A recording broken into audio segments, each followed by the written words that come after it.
ونستعينه ونستغفره ونعوذ بالله من شرور أنفسنا ومن سيئات أعمالنا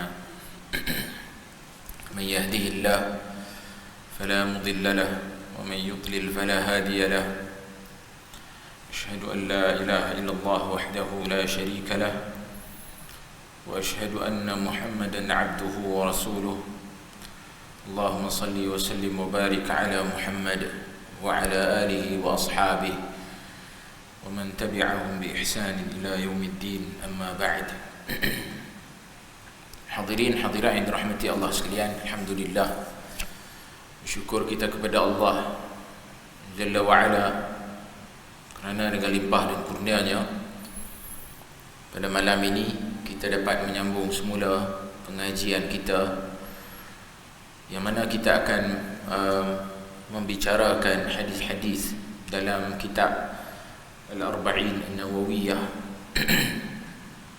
Dan pada kuliah yang lepas kita telah pun membaca muqaddimah kepada kitab ini, dan kita juga telah menguraikan apakah manhaj yang digunapakai oleh Imam An-Nawawi rahimahullah di dalam kitabnya. Dan pada malam ini insya-Allah kita akan sambung membaca hadis yang pertama dalam kitab ini. Qala al-musannif rahimahullah, kata Imam An-Nawawi rahimahullah, al-hadits al-awwal, hadis yang pertama, an Amiril Mu'minin Abi Hafs Umar bin Al-Khattab radhiyallahu anhu qala sami'tu Rasulullah sallallahu alaihi wasallam yaqul innamal a'malu binniyat wa innama likulli imri'in ma nawa faman kanat hijratuhu ila Allah wa rasulih fahijratuhu ila Allah wa rasulih wa man kanat hijratuhu ila dunya yusibuha aw imra'atin yankihuha fahijratuhu ila ma hajara ilayh. Rawahu Imam al-Muhaddithin Abu Abdullah Muhammad bin Ismail bin Ibrahim bin Mughirah bin Bardizbah al-Bukhari al-Ju'fi wa Abu al-Husayn Muslim bin al-Hajjaj ibn Muslim al-Qushayri an-Naysaburi fi sahihayhima alladhaini huma asah al-kutub al-musannafah. Hadis yang pertama adalah hadis an Amiril Mu'minin, daripada Amiril Mu'minin Abi Hafs Umar bin Al-Khattab radhiyallahu anhu. Amirul Mu'minin adalah gelaran yang diberikan kepada pemerintah Islam, khususnya merujuk kepada Khulafa Ar-Rashidin. Dan Abu Hafs adalah kunyah kepada Umar ibn Al-Khattab radhiyallahu anhu. Kata Umar, sami'tu Rasulullah sallallahu alaihi wasallam yaqul, aku mendengar Nabi sallallahu alaihi wasallam bersabda. Hadis ini diriwayatkan daripada Umar ibn Al-Khattab, dan hadis ini ada dalam Sahih Bukhari dan juga Sahih Muslim, seperti mana yang disebutkan oleh Al-Imam An-Nawawi rahimahullah di akhir bila dia menyebut hadis ini. Dia kata rawahu Imam al-Muhaddithin Abu Abdullah Muhammad bin Ismail. Dia kata hadis ni diriwayatkan oleh dua orang imam di kalangan para muhaddithin, iaitu Abu Abdullah Muhammad ibn Ismail. Abu Abdullah Muhammad ibn Ismail adalah nama al-Imam al-Bukhari rahimahullah, dan Abu al-Husayn Muslim ibn al-Hajjaj, ini juga nama kepada Imam Muslim ibn Hajjaj. Fi sahihayhima, di dalam dua kitab sahih mereka. Dan kita semua sedia maklum bahwasanya para ulama telah sepakat asahul kutub, kitab yang paling sahih selepas daripada Al-Quran adalah kitab Sahih Bukhari dan juga Sahih Muslim. Jadi hadis ni diriwayatkan oleh Imam Al-Bukhari dan juga Imam Muslim daripada Umar ibn Al-Khattab radhiyallahu anhu. Cumanya hadis ini kalau kita lihat dari segi sanadnya, hadis ini diriwayatkan daripada Yahya ibn Sa'id al-Ansari an Muhammad ibn Ibrahim at-Taimi an Alqamah ibn Waqqas al-Laythi an Umar ibn al-Khattab radhiyallahu anhu. Maknanya sebelum daripada Umar ibn al-Khattab ada Yahya ibn Sa'id al-Ansari, kemudian Muhammad ibn Ibrahim at-Taimi, kemudian Alqamah ibn Waqqas al-Laythi, barulah Umar. Maknanya ada tiga perawi. Dan ketiga-tiga orang ni mereka bersendirian, maknanya jalur riwayat tersebut ada satu tu saja, sehinggalah kepada Yahya ibn Sa'id al-Ansari. Selepas daripada Yahya ibn Sa'id al-Ansari, barulah hadis ni menjadi masyhur sehingga diriwayatkan oleh ratusan perawi yang lain. Maknanya jalur tu jadi banyak, jadi popular selepas daripada Yahya ibn Sa'id al-Ansari rahimahullah. Jadi sebab itu hadis ini agak unik sedikit, sebab di peringkat awal dia tidak popular, kemudian selepas daripada Yahya ibn Sa'id al-Ansari barulah hadis ini diriwayatkan dengan jalur riwayat yang banyak, dan sehingga kan para ulama menganggap bahawasanya hadis ini adalah hadis yang sangat penting dan termasuk dalam usul agama. Baik, hadirin hadirat yang dirahmati Allah sekalian, dalam hadis ini kata Umar radhiyallahu an, innamal a'malu binniyat wa innama likulli imri'in ma nawa. Sesungguhnya amalan ni bergantung dengan niat, dan wa innama likulli imri'in ma nawa, dan sesungguhnya bagi setiap orang tu apa yang dia niatkan. Faman kanat hijratuhu ila Allah wa rasulih fahijratuhu ila Allah wa rasulih. Sesiapa yang berhijrah kerana Allah dan juga rasulnya, maka fahijratuhu ila Allah wa rasulih, maka dia akan mendapat ganjaran pahala niat kerana Allah dan rasulnya. Wa man kanat hijratuhu ila dunya yusibuha aw imra'atin yankihuha fahijratuhu ila ma hajara ilaih. Dan barang siapa yang berhijrah kerana dunia ataupun kerana wanita yang ingin dikahwininya, maka pahala hijrahnya itu ila ma hajara ilaih, ke atas apa yang dia niat hijrah kerananya.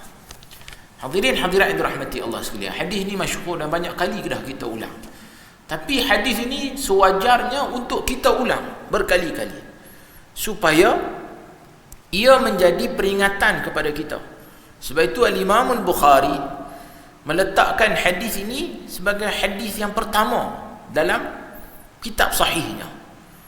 Dan ada juga ulama yang menyatakan bahawasanya kalaulah aku tulis satu kitab, pada setiap bab aku akan masukkan hadis ni, walaupun mungkin pada zahir tak nampak apa munasabah hadis ni untuk dimasukkan dalam bab tersebut, tetapi para ulama ingin menjadikan hadis ini sebagai peringatan kepada mereka, dan hadis ini sewajarnya diulang berkali-kali sebagai peringatan akan kepentingan niat dalam kehidupan seseorang muslim. Dan niat ini akan menentukan status amalan kita, sama ada amalan ini kerana Allah ataupun tidak, sama ada amalan ini akan diterima di sisi Allah Subhanahu wa taala ataupun tidak. Jadi dengan kita ulang berkali-kali dan kita berusaha untuk memahami hadis ini dengan pemahaman yang betul, mudah-mudahan ia akan senantiasa mengingatkan kita tentang kepentingan niat dalam ibadah dan kepentingan untuk ikhlas dalam melaksanakan ibadah kepada Allah Subhanahu wa taala. Dan para ulama bila menyebut tentang hadis ini, antaranya Al-Imam Syafi'i rahimahullah, Al-Imam Syafi'i menyatakan bahawasanya hadis ini hadzal hadithu thuluthul ilm. Kata Imam Syafi'i, hadis ni adalah 1/3 daripada ilmu. Wa yadkhulu fi 70 baban min al-fiqh, dan hadis ni masuk dalam perbincangan 70 bab dalam bab-bab fiqh. Pasal apa? Pasal bila sebut amalan tu bergantung dengan niat, sudah semestinya amalan ini merangkumi berapa perkara. Antaranya a'malul qalb, amalan hati kita, jantung hati kita, dan juga a'mal jawarih, amalan yang melibatkan anggota tubuh badan kita. Dan amalan ibadat dalam agama kita ni merangkumi semua benda ni. Kan? Salat kita pun ada perbuatan yang melibatkan anggota tubuh badan, ada juga perbuatan yang melibatkan amalul qalb, jantung hati kita. Maka sebab itulah kalau nak bincang dalam solat sekalipun dah merangkumi banyak benda, apatah lagi nak dibincangkan dalam bab-bab yang lain. Sebab itu hadirin hadirat yang dirahmati Allah sekalian, Al-Imam Ahmad rahimahullah, dia pernah berkata, usulul islami ala 3 ahadith. Dia kata usul agama Islam ni, teras agama Islam ni berdiri di atas 3 hadis. Hadis Umar, al-a'malu binniyat. Dia kata yang pertama hadis Umar, al-a'malu binniyat, iaitu hadis yang kita baca malam ni. Wa hadis Aisyah, dan juga hadis Aisyah, man ahdatha fi amrina ma laysa minhu fa huwa rad. Barang siapa yang mengada-ngadakan perkara baru dalam urusan kami, yakni urusan agama kami ini, ma laysa minhu, apa-apa yang bukan daripadanya, fa huwa rad, maka dia akan tertolak. Wa hadis Nu'man ibn Bashir, dan hadis Nu'man ibn Bashir, al-halalu bayyin wal haramu bayyin. Jadi ini jelas menunjukkan kepada kita kepentingan hadis ini, dan para ulama senantiasa dalam kitab-kitab mereka menghuraikan hadis ini dengan panjang lebar, kerana ia merangkumi teras ataupun perkara yang sangat penting dalam urusan agama. Baik. Hadirin hadirat yang dirahmati Allah sekalian, baginda sallallahu alaihi wasallam bersabda dalam hadis ini, innamal a'malu binniyat, sesungguhnya amalan, perbuatan itu bergantung dengan niat. Menunjukkan kepada kita bahawasanya amalan ini, pertama para ulama nak menyebut bahawasanya dari sudut amalan ini dia bergantung dengan niat yang kita niatkan. Jadi amalan itu sama ada nak dikira sebagai ibadat ataupun adat. Maknanya niat ini antara fungsinya membezakan antara ibadat dan juga adat. Adat kebiasaan, kita mandi setiap hari, kita mandi, maka itu adalah adat kebiasaan kita. Maka bila nak dijadikan, nak membezakan antara mandi yang ibadah dan mandi yang adat, mandi yang adat nak dibezakan adalah dengan niat. Kerana dengan niat, bila seseorang niat mandi junub, kerana disebabkan dia berada dalam keadaan hadas besar, maka bila dia niat mandi junub, maka itu satu bentuk ibadah kepada Allah Subhanahu wa taala. Begitulah juga pada hari Jumaat, antara sunnahnya kita mandi pada hari Jumaat. Maka bila kita mandi pada hari Jumaat ni niat kerana mengikut sunnah Nabi sallallahu alaihi wasallam, maka dia satu bentuk ibadah kepada Allah Subhanahu wa taala. Jadi inilah antara fungsi niat. Kemudian niat ini juga membezakan antara ibadah dengan ibadah. Tamyizul ibadat bil ibadah. Maknanya ibadah ni dia ada ibadah yang ada kategori tertentu. Umpamanya macam salah.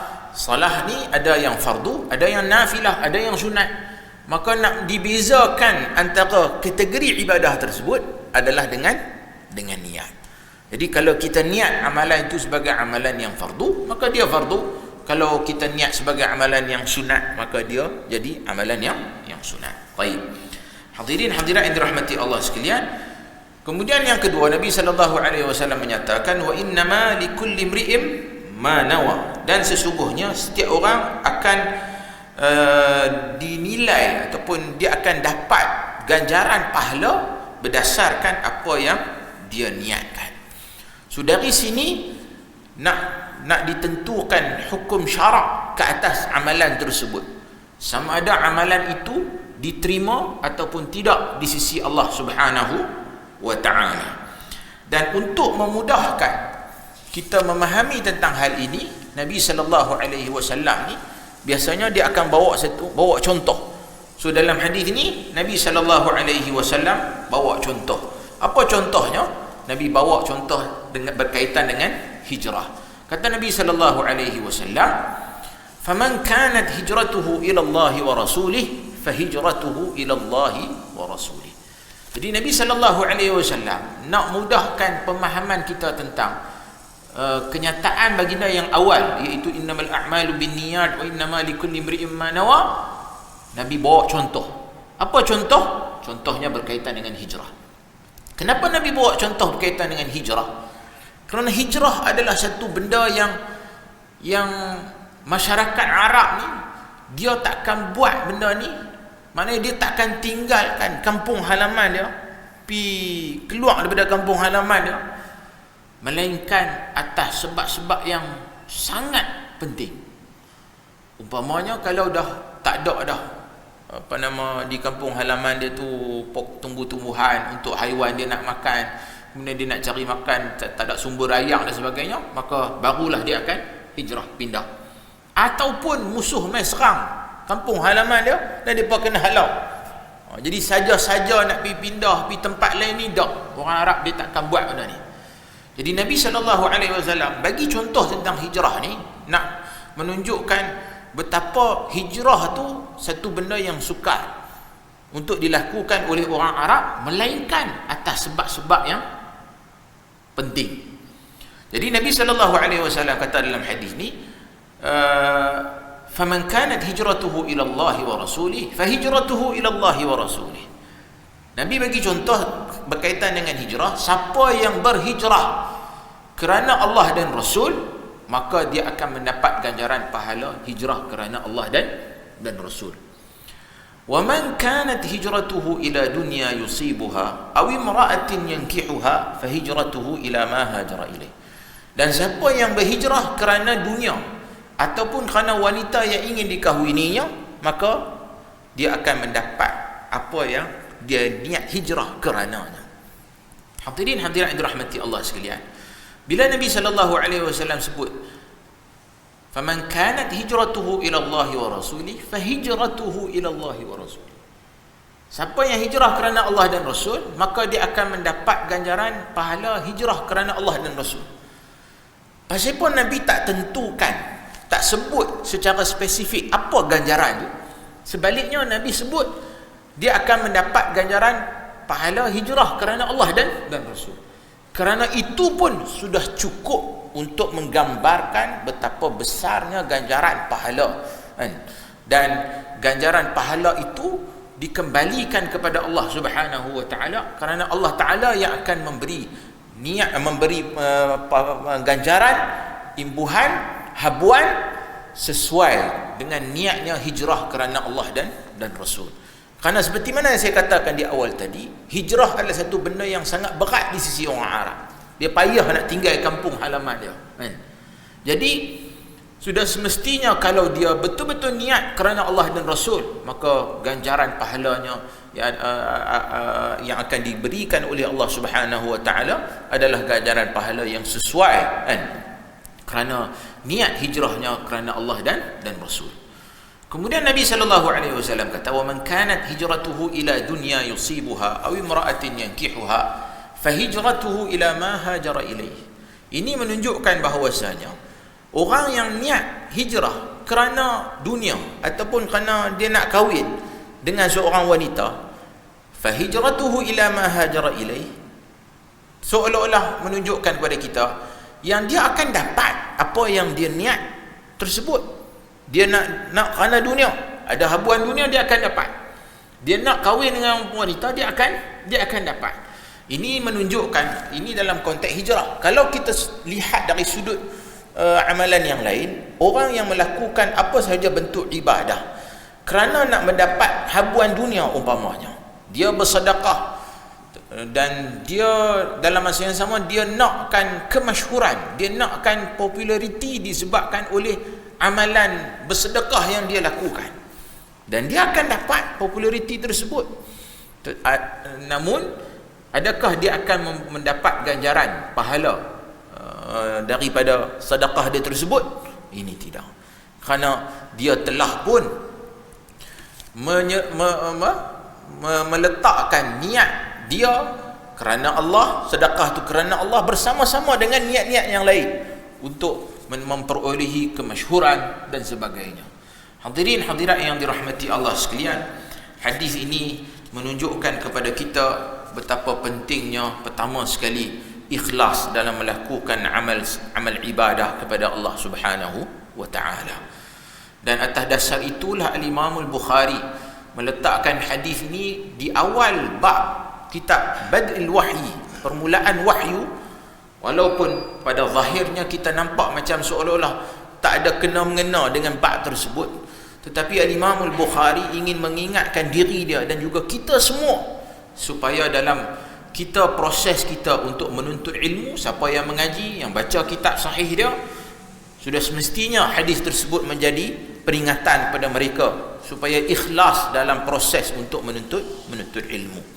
Jadi awal-awal lagi kita dah baca dah hadis ni supaya mengingatkan diri kita dalam proses kita menuntut ilmu ni, kita mesti ikhlas kerana Allah Subhanahu wa taala, bukan kerana untuk mendapat pujian orang ramai ataupun nak dipanggil sebagai seorang yang penuntut ilmu, orang rajin mengaji ke dan sebagainya, orang kaki dengar kuliah ke dan sebagainya, tak. Jadi ini satu peringatan yang sangat penting, dan kita dapati dalam banyak nas-nas dalam Al-Quran dan juga hadis Nabi sallallahu alaihi wasallam. Baginda sallallahu alaihi wasallam mengingatkan kita tentang kepentingan ikhlas dalam ibadah kepada Allah Subhanahu wa taala.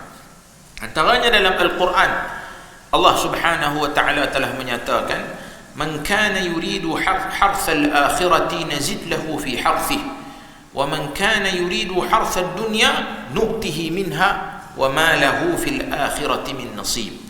Barang siapa yang menghendaki keuntungan di akhirat, maknanya dia nak habuan pada hari akhirat, nazid lahu fi harthihi, maka akan kami tambah pada habuan tersebut. Maknanya siapa yang niat melakukan ibadah, melakukan amal salih untuk mendapat ganjaran habuan akhirat, maka Allah Ta'ala kata nazid lahu fi harthihi, nescaya kami akan tambahkan lagi keuntungan ataupun habuan yang bakal dia dapat nanti. Wa man kana yuridu harthad dunya nu'tihi minha, Allah Ta'ala kata, siapa yang nak habuan dunia, nu'tihi minha, kami akan bagi. Wa ma lahu fil akhirati min nasib, tapi dia tak akan dapat habuan di hari akhirat nanti. Sebab itulah hadirin hadirat yang dirahmati Allah sekalian, kita dalam hidup ni kita nampak benda ni berlaku. Kita nampak ada orang melakukan sesuatu benda bukan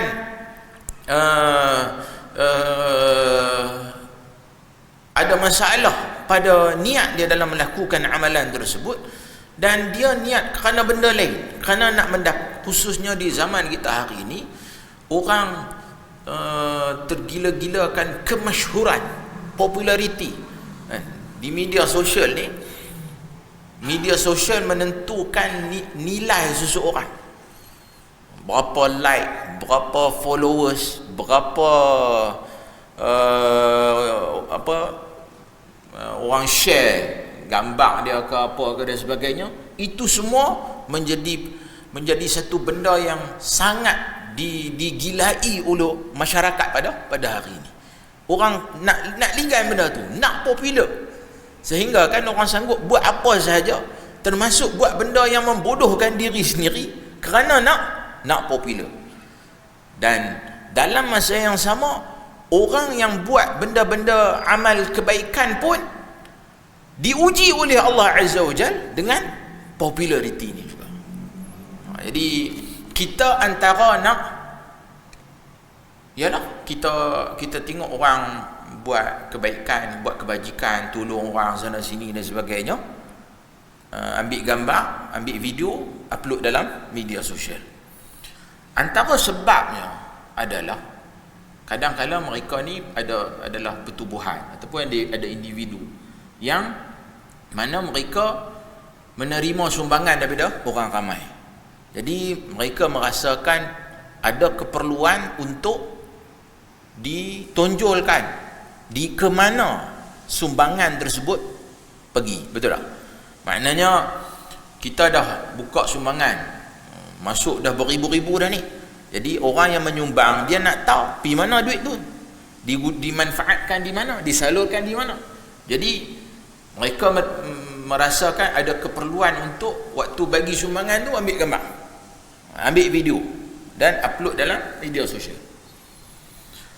Kita katakan dari sudut itu kita nampak ada keperluan tersebut supaya mana-mana pertubuhan kebajikan ataupun individu yang terlibat dalam kerja-kerja kebajikan ni, mereka telus dalam menyalurkan sumbangan tersebut supaya orang tahu yang sumbangan ni disalurkan dengan betul, bukannya disalurkan ataupun digunakan dengan cara yang salah.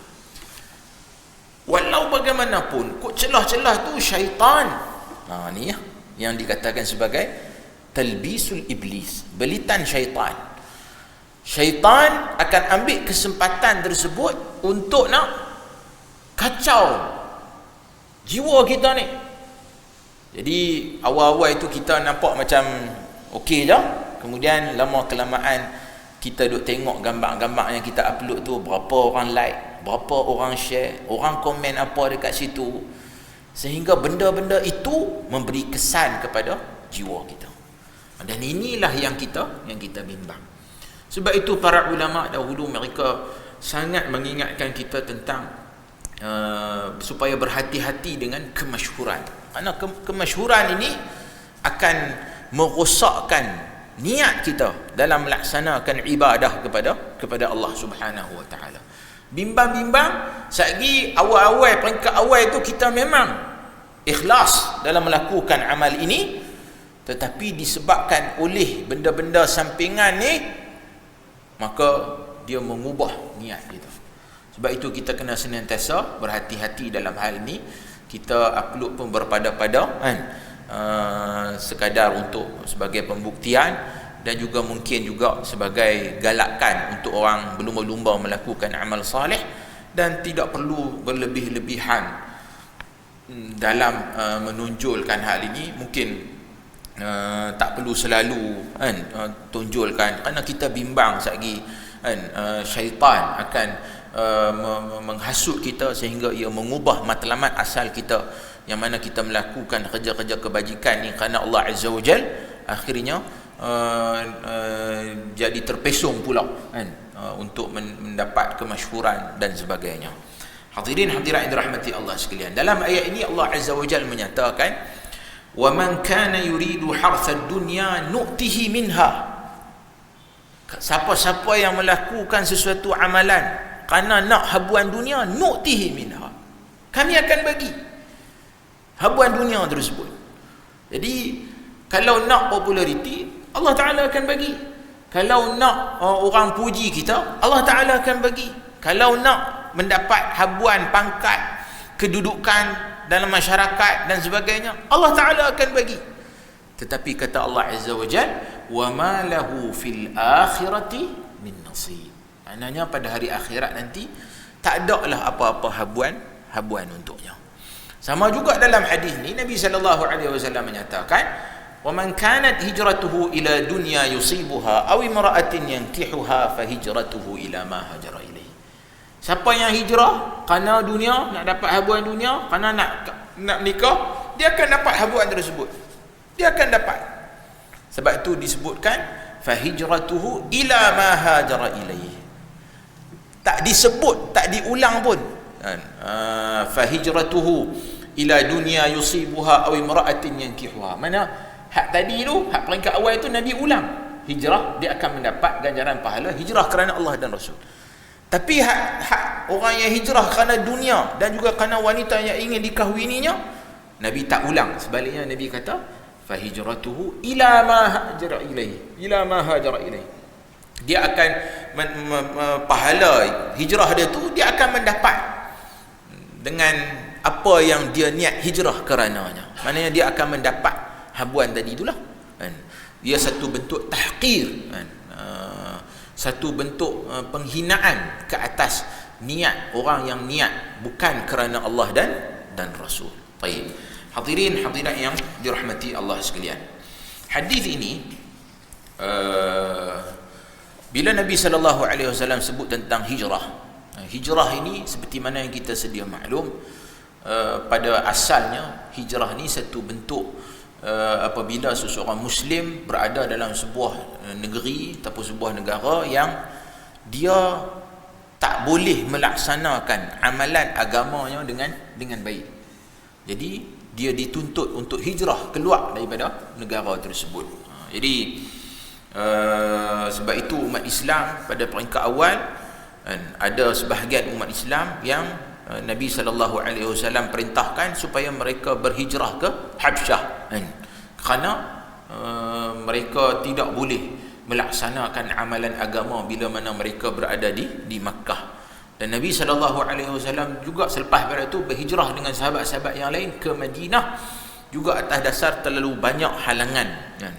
Ini juga menunjukkan kepada kita dalam realiti umat Islam hari ini, jika sekiranya kita berada dalam sebuah negara umat Islam berada dalam sebuah negara yang bukan Islam, yang mana dia terhalang, banyak sangat kekangan untuk melaksanakan amalan sebagai seorang muslim dalam kehidupan seharian dalam negara tersebut, maka dituntut kepada dia untuk keluar, berhijrah daripada negara tersebut. Carilah negara lain yang majoriti umat Islam, yang mana mereka dapat melaksanakan amalan sebagai seorang muslim tanpa ada sebarang kekangan dan juga halangan. Baik. Kemudian daripada hadis ini juga para ulama seperti mana yang saya nyatakan tadi, Al-Imam Syafi'i kata hadis ini masuk dalam 70 bab fiqh. Sebenarnya para ulama bila membicarakan hadis ini, mereka membincangkan dalam banyak bab-bab fiqh. Antaranya seperti mana yang saya sebutkan di awal tadi, membezakan antara ibadat dengan ibadat yang lain. Sama ada ibadat itu ibadah sunat ataupun ibadat itu ibadat yang fardu. Kemudian yang kedua, dia juga melihat kepada niat ini juga dilihat dari beberapa perbincangan fiqh. Antaranya dalam masalah talak. Seseorang suami bila menceraikan isterinya dengan lafaz yang sarih, dengan lafaz yang jelas, maka ini hakim akan qadi akan menerima talak tersebut, dianggap jatuh jika sekiranya dengan lafaz yang sarih, lafaz yang jelas, misalnya aku ceraikan kau.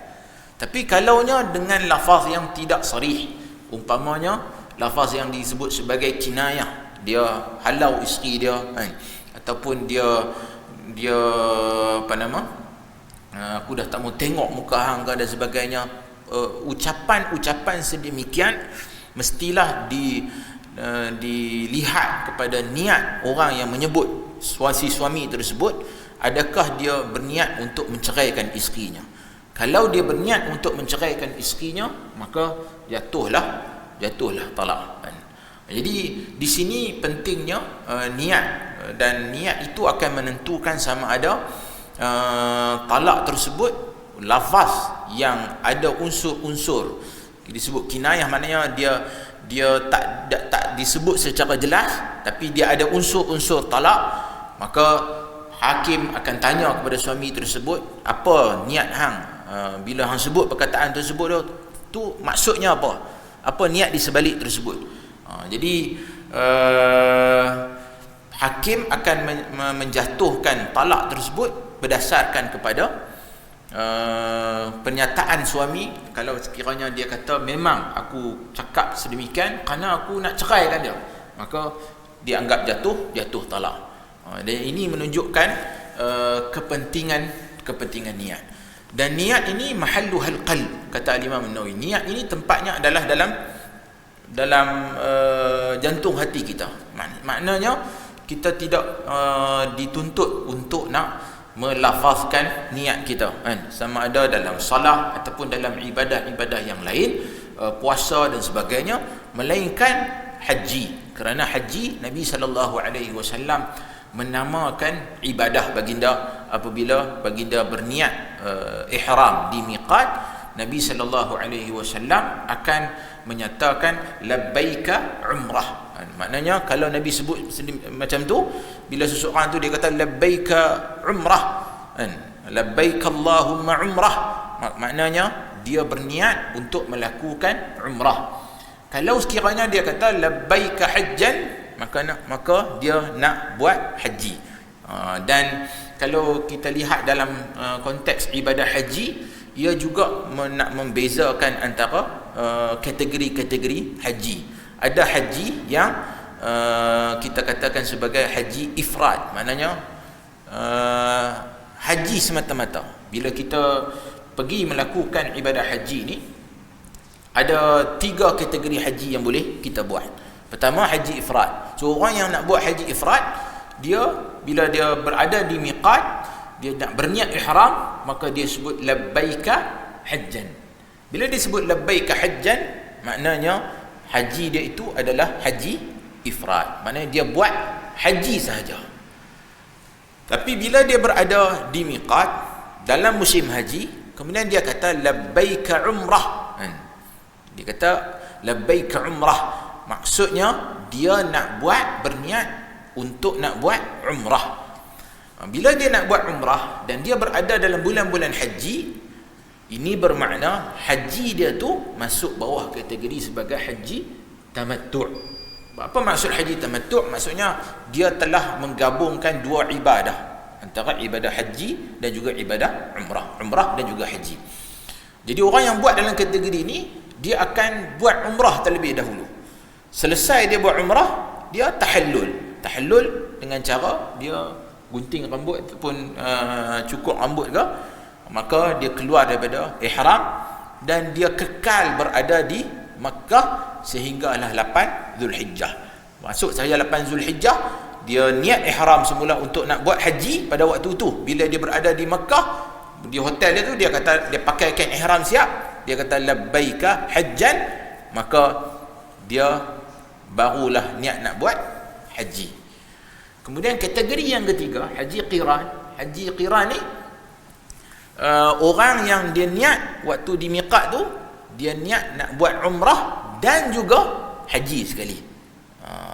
So orang yang buat kategori haji ini, bila dia sampai sahaja di Makkah, dia buat umrah, tapi selepas selesai buat umrah, dia tidak tahallul, dia kekal dalam ihram. Maksudnya walaupun dia dah selesai buat umrah, dia tetap kekal dalam ihram. 8 Zulhijjah dia akan bergerak pergi ke Mina untuk bermalam mabit di Mina. 9 Zulhijjah dia akan pergi ke Arafah dan dia akan buatlah baki amalan ibadah haji yang lain. Jadi dalam semua amalan ibadah dalam Islam ni, tidak memerlukan kita untuk nak melafazkan niat kita, melainkan haji sahaja. Kerana haji ni nak menentukan kategori ibadah haji yang kita lakukan.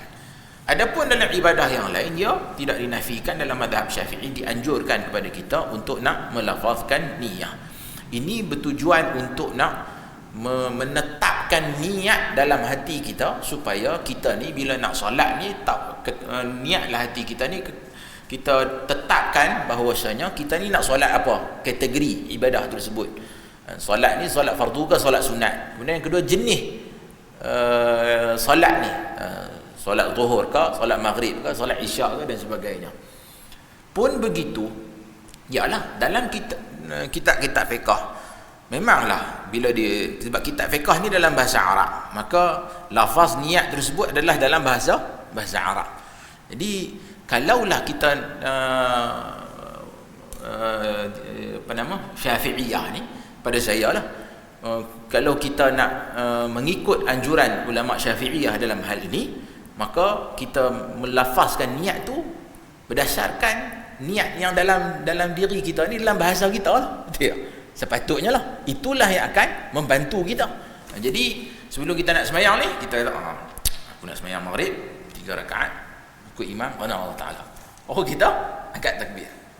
Jadi barulah memenuhi maksud talaffuz bin niyah, mana kita melafazkan niat itu bertujuan untuk nak membantu menetapkan atau menzahirkan niat dalam diri kita.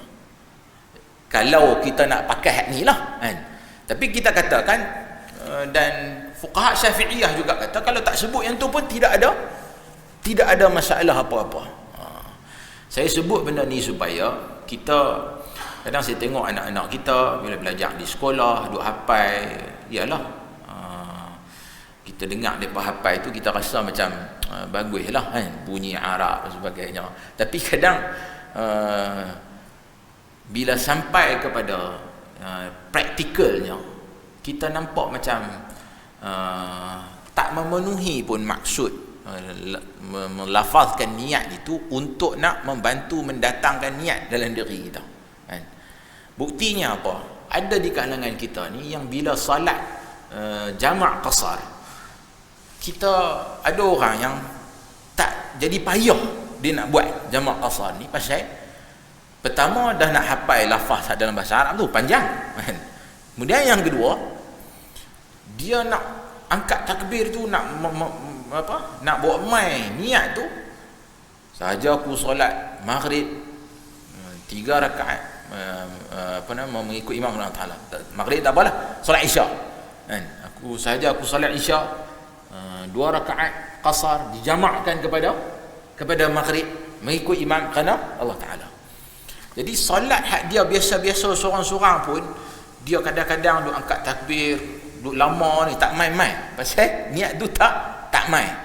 Bila dia nak jamak qasar, lagilah dia tak main, maka dia jadi panjang, duk Allahu Akbar kan, tak sampai-sampai lagi.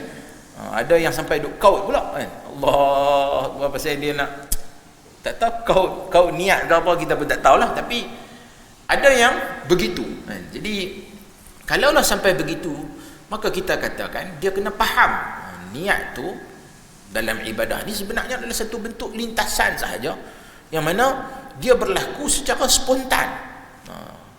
Jadi kalaulah dibaca dengan panjang begitu, sahaja aku solat dan sebagainya, maka itu dah menjadi kita membaca niat, bukannya kita berniat. Jadi ini nak memudahkan khususnya saudara-saudara kita yang baru memeluk agama Islam. Jadi kita pada peringkat tu kita duk tekan depa supaya hafal yang ni, hafal niat tu, hafal pula Quran Arab dan sebagainya, maka dia dah menjadi satu benda yang sukar bagi dia kan. Kita fahamkan dia niat tu apa dia adalah satu bentuk lintasan dalam hati, dan dia berlaku dengan begitu pantas, dan tidak ada keperluan pun untuk dibaca dengan sebegitu, maka akan memudahkan dia lah untuk nak melakukan amal solat khususnya kan? Kerana solat ni adalah ibadah yang sangat penting lah. Sebagai seorang yang baru memeluk Islam, maka kita perlu fokuskan dia supaya dia mula belajar solat terlebih dahulu. Tapi pada saya tidak ada keperluan lah untuk sampai ke tahap dia nak kena menghafal kan, lafaz niat yang panjang tersebut kan. Kerana dia adalah satu bentuk lintasan hati saja. Buktinya satu lagi, apabila seseorang berpuasa dalam bulan Ramadan, dalam mazhab kita, mazhab Syafi'i, berniat ni perlu dilakukan pada setiap malam dalam bulan Ramadan. Jadi apabila seseorang tu dia dah pun bangun sahur, kemudian dia makan, kemudian selesai dia makan, dia pun masuk waktu subuh dah, azan, dia pun ambil semayang dan sebagainya, solat subuh. Lepas semayang subuh, dia kata Allah, lupa nak niat. Jadi bila lupa nak niat, habis. Jadi sepatutnya niat ni pada malam harinya kan, belum masuknya puasa keesokan harinya. Jadi kalau dah tak niat, tak berniat, maka tak ada lah puasa tu, sambung balik makan. Jadi dalam kes ni kita kata yang bangun sahur tu, kunci jam bangun sahur, makan nasi bertambah-tambah lagi, itu semua kerana apa? Sudah semestinya kerana dah ada niat untuk berpuasa pada keesokan harinya. Jadi dengan kefahaman niat yang betul sebegini, maka tidak timbullah isu yang saya tak niat pun kan. Jadi disebabkan saya tak niat tu, pasal itulah saya tak puasa kan. Pasal kalau tuan-tuan baca dalam laporan akhbar, orang kan pejabat agama dan penguatkuasa agama ni tangkap orang tak puasa kan. Jadi ada yang bagi alasan, malam ni saya lupa niat. Jadi kadang-kala disebabkan oleh salah faham mereka terhadap niat ni kan. Jadi kita kena perbetulkan tentang hal ini supaya masyarakat memahami niat itu dalam bentuk yang bagaimana, dan dia sebenarnya adalah satu perkara yang simple dan mudah sahaja, dan tidak ada keperluan pun untuk kita menghafal secara spesifik skrip niat tersebut. Sebab banyak kali bila kita bagi tahu amalan sunnah, bila kita selesai tawaf di Baitillahil Haram, ini cerita orang buat umrah, bila selesai tawaf kita kata solat sunat 2 rakaat di belakang makam Ibrahim. Jadi lagi ada lah tanya, macam mana lafaz niat sembahyang sunat tu, nak niat macam mana? Nampak? Jadi sekali kita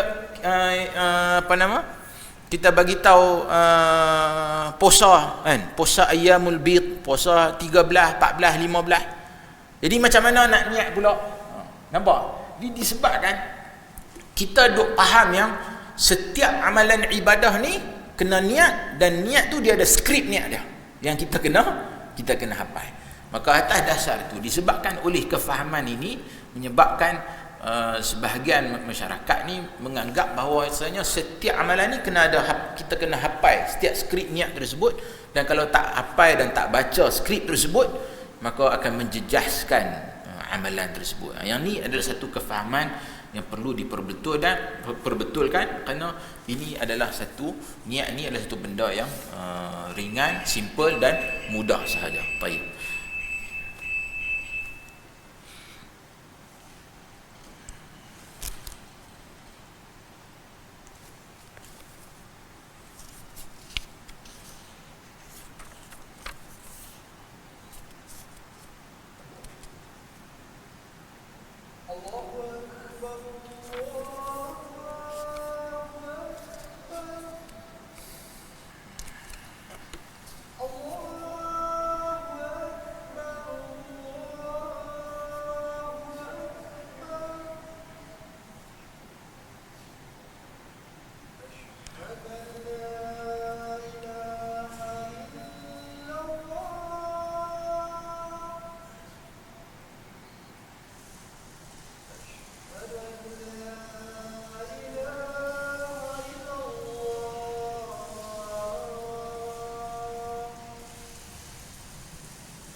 Hadirin hadirat yang dirahmati Allah sekalian, Al-Hafiz Ibn Rajab Al-Hanbali rahimahullah bila menguraikan hadis ni, dia kata amalan selain daripada Allah Subhanahu wa taala ni ada beberapa kategori. Yang pertama, dia kata amalan yang dilakukan memang riak, semata-mata riak, nak tunjuk pada orang. Maka seperti mana yang dilakukan oleh orang-orang munafiqin dalam solat, Allah Azza wa Jalla telah menyatakan dalam Al-Quran, wa idza qamu ila salati qamu kusala yura'una an-nas wa la yadhkuruna Allah illa qalila. Allah Ta'ala bila menyifatkan amal ibadah orang munafik ni, khususnya salat, kata Allah Azza wa Jalla, wa idza qamu ila salah qamu kusala. Orang munafik bila mereka nak salat, mereka bangun tu dalam keadaan malas. Yura'unan nas, maknanya mereka buat salat tersebut bertujuan untuk nak tunjuk kepada orang, kan. Wala yadhkurunallaha illa qalila, kan. Mereka tidak mengingati Allah walaupun sedikit pun. Amalan seperti ini, kata Al-Hafiz Ibn Rajab, para ulama sepakat yang amalan ini gugur pahalanya, kan. Jadi mereka ni tidak akan mendapat pahala di sisi Allah Subhanahu wa taala. Kategori yang kedua, dia buat sesuatu amalan kerana Allah tetapi disertai dengan riak, dan riak itu mai di peringkat awal lagi sewaktu dia nak melakukan ibadah tersebut. Maknanya ada percampuran antara niat kerana Allah dan juga kerana riak, dan benda tu berlaku di peringkat awal lagi. Maka dalam kes ini juga Al-Hafiz Ibn Rajab kata akan gugur pahalanya, kerana Nabi sallallahu alaihi wasallam telah bersabda dalam sebuah hadis qudsi, yaqulullahu tabaraka wa ta'ala, ana aghna syuraka 'anil syirk, man 'amila 'amalan asyraka fihi ma'i ghairi taraktuhu wa syarikahu. Kata Allah Azza wa Jalla dalam hadis qudsi ini, aku adalah yang paling tidak memerlukan sekutu. Sesiapa yang melakukan sesuatu amalan di mana dia mempersekutukan selainku dengan aku tinggalkan dia dengan sekutunya itu. Jadi dalam kes ni gugur juga pahala mereka. Kategori yang ketiga adalah sewaktu dia melakukan amalan tersebut, dia buat kerana Allah Azza wa Jalla, tetapi dia terpaksa bertempur dengan niat dalam hati dia ni antara kerana Allah dan juga kerana nak mendapat habuan lain. Bukan kerana riak, tapi kerana habuan lain, kerana nak masyhur ke, ataupun kerana nak mendapat ganjaran dunia ke, kedudukan ke, dan sebagainya. Jadi dia duk bertempur dengan diri dia, kan? Nak memperbetulkan niat tersebut.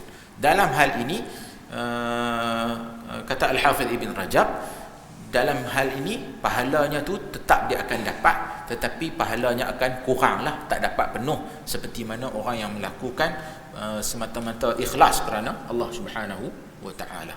Hadirin hadirat dirahmati Allah sekalian, ini menunjukkan bahawasanya sangat penting untuk kita menjaga niat kita, dan kita juga perlu berdoalah kepada Allah Subhanahu wa taala supaya bantu untuk menjaga hati kita dan memperbetulkan niat kita. Dan kita berdoa kepada Allah, Allahumma a'inni ala dhikrika wa syukrika wa husni ibadatik, kan? Supaya Allah Ta'ala tolong untuk kita senantiasa ingat kepada Allah, buat sesuatu amalan kerana Allah, dan melakukan amalan tersebut sebaik mungkin, insya-Allah. Hadirin hadirat dirahmati Allah sekalian, cukup takat tu dulu. Insya-Allah pada kuliah yang akan datang kita akan sambung hadis Umar, hadis yang kedua, tentang Jibril alaihi salam datang bertemu dengan Nabi sallallahu alaihi wasallam, bertanya kepada Nabi tentang Islam, iman dan juga ihsan, insya-Allah. Allahumma ij'alna min alladhina yastami'una al-qawla fayattabi'una ahsanah. Aqulu qawli hadha wa astaghfirullah li wa lakum. Assalamu alaikum warahmatullahi wabarakatuh.